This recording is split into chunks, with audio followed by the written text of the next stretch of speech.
Come on, get past him. Never mind, it's okay. I will pause right now. What you can see I'm playing is Forza 5. Now, this of course is exclusive to the Xbox One. You won't find it on the PS4, you won't find it on the Xbox 360, but if you had a 360, you're probably well aware that this is one of the benchmarks in terms of racing games. Now, let me differentiate between this and something like Need for Speed. Need for Speed is all about playing as a policeman or playing as a robber and getting away from people, and it's a lot more vibrant, I would say, in that sense. Forza 5, in fact any Forza game, goes more for the realistic approach to gaming, and it is an absolute beauty. Of course, this is one of the launch titles when the Xbox One came out in November, at least it did in America, and it is supremely beautiful, but it's also taken a lot out of Forza 4 in terms of interesting content. So there are pros and cons. Now, there's just no other way to say it. It is one of the most beautiful games that you will see on any console, and it's a great benchmark for you to show your friends if you have an Xbox One, as opposed to something like the PlayStation 4 as well. However, there are, like I said, problems. So let's start with the good.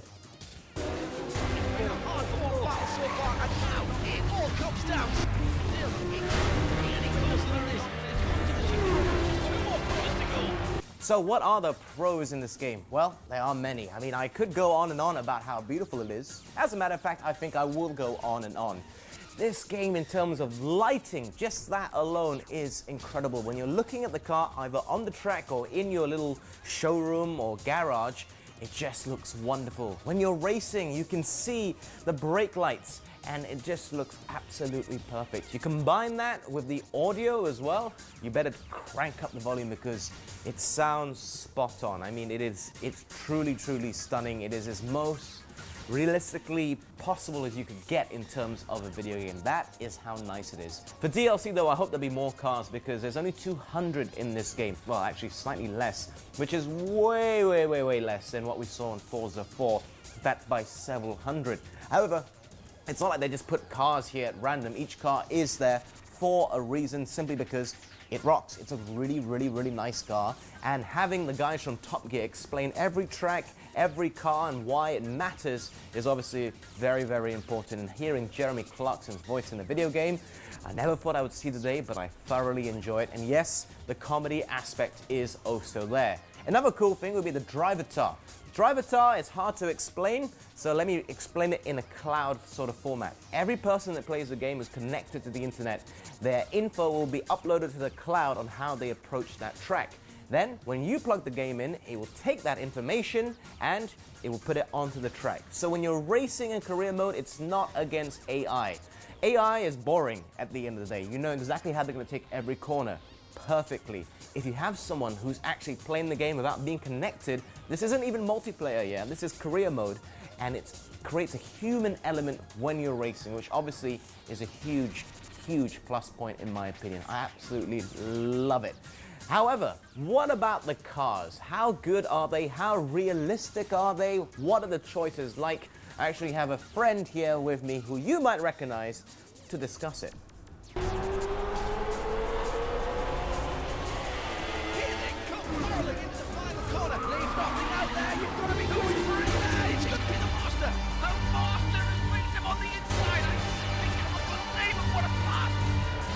Okay, I can't really talk about cars. It's not really my forte. As you can see right here, I have a football magazine. That's my sport. So, to join me, I have Dino from In Gear. I'm sure you all know him. So, sir, come and take a seat. How you doing, my man? Very good. Thanks for joining me. This looks like a good Sunday afternoon activity with great cars and great tracks. It certainly is. And I know you've already played a little bit, but I need your take on the car selection and how accurate the cars actually are. Because we know it looks beautiful. Yeah. But how accurate is it? Well, when you talk about accuracy, there's two parts of it. One is how the car looks, and the other one is how the car feels in your hand. So obviously you're not holding a steering wheel, so you can't really tell Yes. if it's really doing what it's supposed to do on a wheel. But as far as how you can see the car behaves, it's actually pretty much spot on. There's a marked difference between a rear-wheel drive and a front-wheel drive car. You know, where I was driving an Audi RS3 Sportback, and you said that it's tunable, right? Yes. So at a certain point in the game, you can upgrade it and all upgrade that. it and make your own settings and choose your own features. Looking at the car, it wallows a little bit, which is pretty much true if you're thinking about the real Audi RS3 Sportback.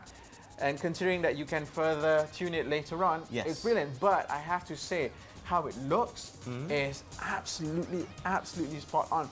Even the texture on the dashboard. Okay, so that's when you change the camera inside the cockpit. Yeah. Okay. Yeah. So when you're looking at the car from the inside, the steering wheel, the perforation on the steering wheel, it almost feels like you're looking at real Napa leather. Yes. And you're looking at the dials, and the dials are actually moving in tandem with what the big numbers are showing. Yeah. So if you're doing 140 miles per hour on the big screen, it's actually showing reflected on the dashboard. Exactly. It looks absolutely stunning.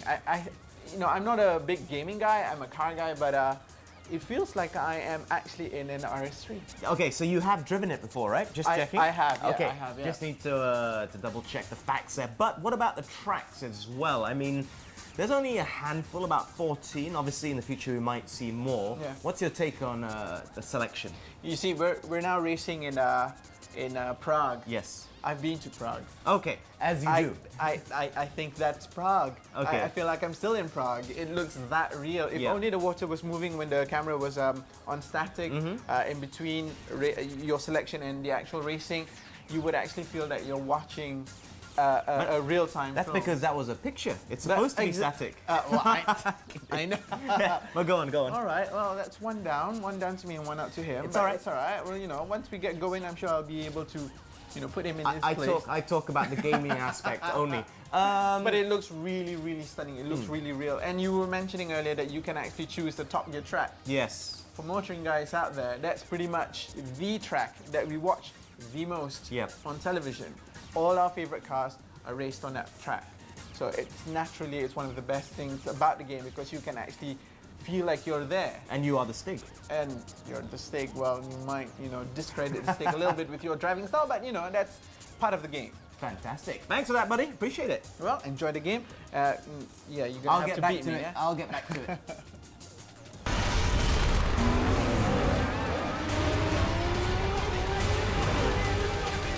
There's not many negatives I can take away from this game. I mean, it looks beautiful, the cars are pretty spot on, the selection of cars, albeit limited compared to what we've seen from the Forza series before, is still top-notch, I have to say. The inclusion of the Top Gear guys was a very nice touch. It's like the cream on top. You know exactly what I mean? Yeah. The big minuses for me would be the massive lack of tracks. I mean, with only 14 there, they better release some DLC soon, and of course that's going to be an extra cost, I can only presume, for the consumer who've already bought the actual game itself. But if you are a massive car fan, if you love racing games, well, that's probably not going to be so much of an issue for you if you can play on other tracks game. And it's probably on the way up for me as soon as the DLC comes out, which cannot be soon enough in my opinion. Anyhow, I'm now going to go back to gaming before I get interrupted yet again. Thanks, Dino, for helping me out with this, because the car thing really isn't my forte, but I need to rank up in this. Cutting to it,